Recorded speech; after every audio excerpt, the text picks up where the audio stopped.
so happy I grew up with this movie.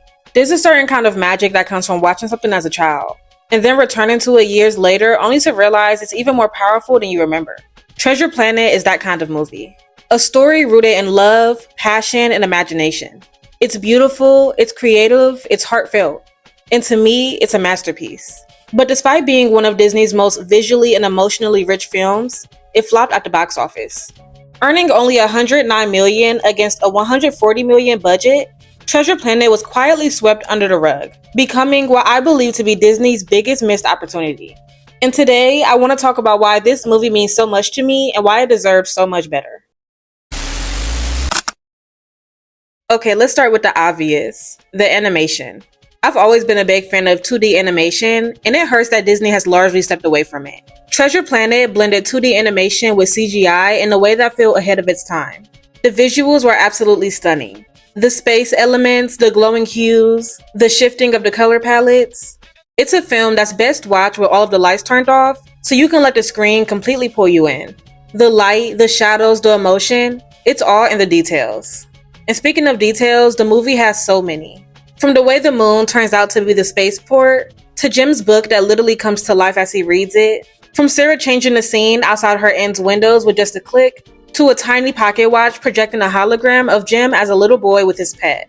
The futuristic elements in this movies are incredibly thoughtful, and they make the world feel alive, lived in, and believable.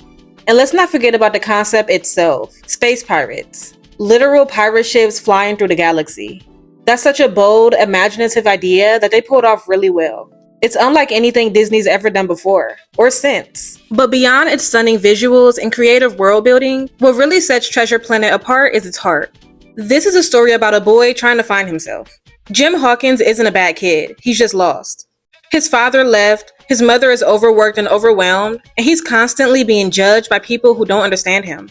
He's searching for something, anything that will make him feel like he matters. And then he gets the opportunity to go on this adventure where he meets Silver.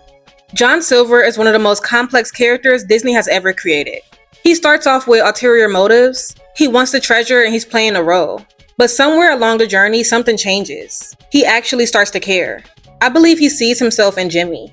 And in turn, Jim finds in Silver the father figure that he's always needed. Their relationship is the heart of this movie. Silver encourages Jim, comforts him when he feels responsible for Mr. Arrow's death, and gives one of the most powerful speeches in all Disney animation. The speech, "You have makings of greatness in you," hit differently when I was a kid.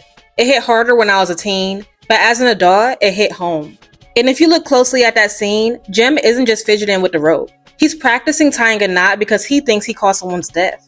And that guilt is eating at him, and he's determined to do better. That's the kind of subtle storytelling that makes Treasure Planet a masterpiece. The details in this movie is outstanding. Silver himself is also outstanding. His cyborg arm is not just cool to look at. It's animated so smoothly and seamlessly, it's almost hypnotic. Watching him cook, watching his arm transform effortlessly from utensil to flame to cleaning tool, it shows how much experience he has with it. It's so well done that I can't help but imagine how difficult it must have been to animate. But the animators did it and they nailed it. Then there's Morph. He's adorable, hilarious, and just pure joy. I always wanted a Morph of my own so badly when I was a kid. He brought happiness and light to the story, and his bond with Jim was so sweet and genuine. Every character in this film, from Dr. Doppler to Captain Amelia to Ben, was designed with care. Their personalities, their expressions, everything about them felt intentional and layered. But what really gets me is the ending. After a long journey, when Silver lets go of the treasure. After a lifetime of chasing this treasure, he finally realizes what the real treasure is. Jim. And when he tells Jim, "I'm proud of you," it's not just words. It's everything they've been through. It's every moment of connection, every word of encouragement, every risk they took for one another. And when Silver sails off into the galaxy, leaving behind Morph with Jim, it's bittersweet. I wanted him to stay, but I also understand why he had to go. He made his peace. Jim found his place. The Bimbo Inn was rebuilt. Sarah finally got help. Dr. Doppler and Captain Amelia built a family. Everyone found their purpose. And that's a beautiful way to end the story. Treasure Planet is more than just a movie to me. It's a work of art. It's a story full of heart, passion, and love. From the music to the animation. From the characters to the subtle emotional beats. This film had everything it needed to become a Disney classic. But it wasn't marketed properly. It wasn't given the spotlight it deserved. And because of that, it flopped. Disney has something special here, and they let it slip away. That's why I say Treasure Planet is Disney's biggest missed opportunity. But here's the thing, even if Disney forgot about it, we didn't. And we won't.